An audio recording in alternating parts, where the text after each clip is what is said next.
Hey you, and welcome to this video where I will help you out how to choose between XTB or Swissquote. Before starting this video, I want to tell you one thing, and that is I won't tell you which platform is better. I will tell you the differences between those two platforms, and on those information you can make the decision which platform is more for you to use. And that depends also on your own goals, your vision and stuff like that. So let's start right here with the main focus on XTB. And the main focus on XTB is that XTB is a CFD and stock investing platform.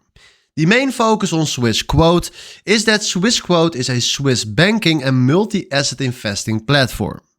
Then if we look right here on XTB, XTB is the best for active traders and CFD users, as Swissquote is the best for investors seeking a bank-backed brokerage.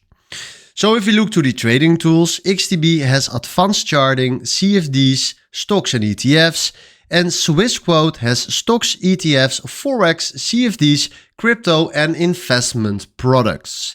Then if we look to the interface, XTB is trader focused and streamlined, and Swissquote is professional platform with banking integration. Then if we look to the fees and trading costs, on XTB we have a stock ETF trades, often zero commissions within limits, so keep that in mind.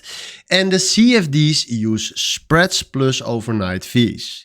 If we look to Swissquote, Swissquote has higher trading fees than discount brokers, but includes banking services and broad market access.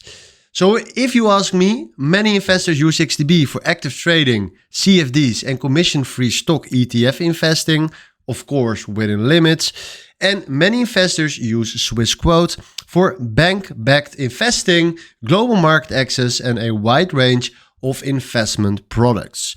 So hopefully after seeing this video you know exactly right now which one will be better for you.